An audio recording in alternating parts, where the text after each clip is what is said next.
السلام علیکم دوستو۔ تو آج کی ویڈیو میں ہم بات کریں گے ویلز کی شہزادی ڈیانا کی زندگی کے ان پہلوؤں کے بارے میں جو چھپے ہوئے ہیں، جن کے بارے میں بہت کم لوگ جانتے ہیں۔ آج ہم ان پہلوؤں سے پردہ ہٹائیں گے۔ 7 سال کی عمر میں ڈیانا کے والدین کی علیحدگی ہو گئی اور ڈیانا کو نکارہ قرار دیا جانے لگا۔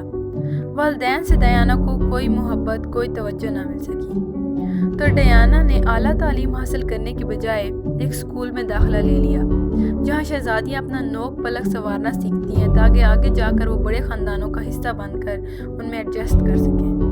ان دنوں پرنس چارلس کے اوپر والدین کی طرف سے شادی کے لیے بہت پریشر تھا۔ جب ان کی ملاقات ڈیانا سے ہوئی، تب ڈیانا کی عمر 19 سال جبکہ پرنس چارلس 32 سال کے تھے۔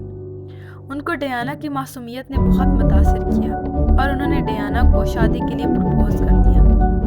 ڈیانا خود کہتی ہیں کہ 10 سے 12 ملاقاتوں کے بعد میں نے چارلس کو شادی کے لیے ہاں کر دی، جو کہ میری زندگی کی سب سے بڑی غلطی تھی۔ شادی کے چند سال ہنسی خوشی رہنے کے بعد جوڑے کے درمیان اختلافات سامنے آنا شروع ہو گئے اور ڈیانا کی شدید ڈپریشن میں ہونے کی خبریں گردش کرنے لگیں۔ اپنے پہلے بیٹے کی پیدائش کے قریبی دنوں میں ہی ڈیانا نے خودکشی تک کی کوشش کی، جو کہ ان کے ذہنی دباؤ کی ایک واضح علامت تھی۔ اس پریشانی اور تناؤ کی واحد وجہ پرنس چارلس کی دوسری عورتوں سے تعلقات تھے۔ نہ صرف پرنس کے کردار میں جھول تھا، بلکہ ڈیانا سے ان کا سلوک بھی ناقابل بیان تھا۔ لیڈی ڈیانا کہتی ہیں کہ شادی کے وقت ہی مجھے اس بات کا اندازہ ہو گیا تھا کہ مجھے قربانی کا بکرا بنایا جا رہا ہے، لیکن اس وقت بہت دیر ہو چکی تھی۔ شادی ہو گئی لیکن تناؤ بڑھتا گیا۔ بڑے بیٹے کی پیدائش کے بعد ڈیانا نے 5 مرتبہ خودکشی کی کوشش کی۔ یہ وقت ان کی زندگی کا مشکل ترین وقت تھا۔ اس کے بعد ڈیانا نے ڈاکٹر سے علاج شروع کروایا اور ورزش بھی شروع کر دی اور حالات میں کچھ بہتری آ گئی۔ لیکن شہزادہ ہیری کی پیدائش کے بعد حالات دوبارہ کشیدہ ہونا شروع ہو گئے، کیونکہ شہزادہ چارلس اپنی سرگرمیوں سے باز نہ آئے۔ لیکن یہ کہانی کا صرف ایک رخ تھا، کیونکہ شہزادہ چارلس کے مطابق ڈیانا ایک نہایت شکی مزاج خاتون تھی، کیونکہ ڈیانا نے زندگی میں بہت مشکل وقت دیکھا جس نے ان کو انتہائی حساس بنا دیا۔ ڈیانا نے اپنے ہوش و حواس میں اپنے والدین کی علیحدگی دیکھی۔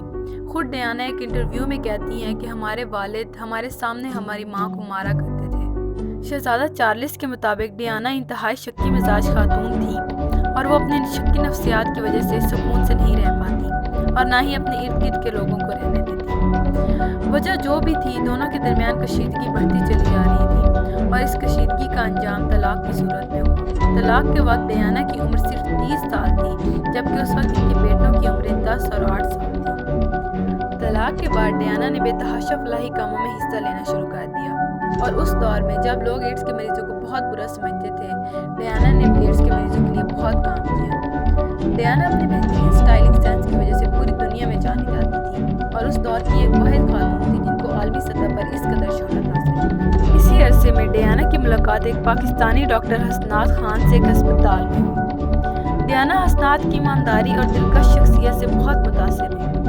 ڈیانا کی ایک قریبی دوست بتاتی ہیں کہ ڈیانا نے ان سے کہا کہ حسنات مجھے عام لڑکی کی طرح ٹریٹ کرتا ہے اور اس نے کبھی میری پوزیشن سے کوئی فائدہ اٹھانے کی کوشش نہیں کی۔ یعنی یہ واضح تھا کہ لیڈی ڈیانا پاکستانی ڈاکٹر حسنات خان سے پیار کر بیٹھی، لیکن حسنات کے والدین نے لیڈی ڈیانا کو اپنانے سے انکار کر دیا۔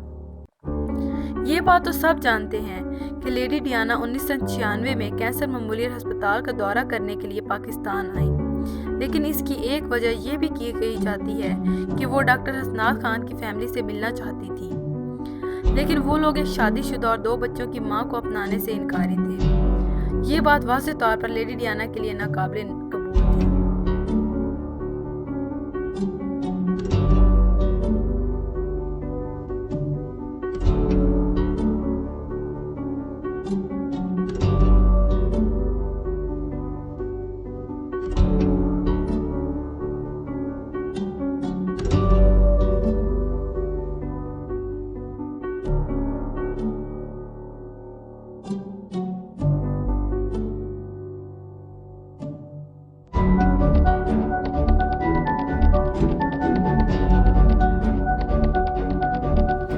واقعے کے 1 سال بعد ہی لیڈی ڈیانا کا انتقال ہو گیا۔ انتقال کے وقت ڈیانا کی عمر صرف 36 سال تھی۔ ڈیانا کا انتقال پیرس میں ایک کار حادثے میں ہوا۔ حادثے کے وقت ٹوڈی الفیاد ڈیانا کے ساتھ کار میں موجود تھے۔ کہا جاتا ہے کہ ٹوڈی ڈیانا کے بوائے فرینڈ تھے، لیکن یہ بات بھی کہی جاتی ہے کہ ڈیانا ٹوڈی کے ساتھ صرف ڈاکٹر اسناد کو متوجہ کرنے کی غرض سے تھی۔ لیکن یہ بات بھی ایک حقیقت ہے کہ پرنس چارلس سے علیحدگی کے بعد لیڈی ڈیانا بہت سے لوگوں کے ساتھ انوالو تھی۔ یہ وجہ شاید شہزادہ چارلس کے نقش قدم پر چلنا بھی ہو سکتی ہے، اور پھر اسناد کے خاندان سے مسترد ہونے کے بعد ڈیانا کی زندگی بہت الجھنوں کا شکار ہو گئی، جس سے فرار کی کوشش میں ڈیانا نے غلط راستہ چنا۔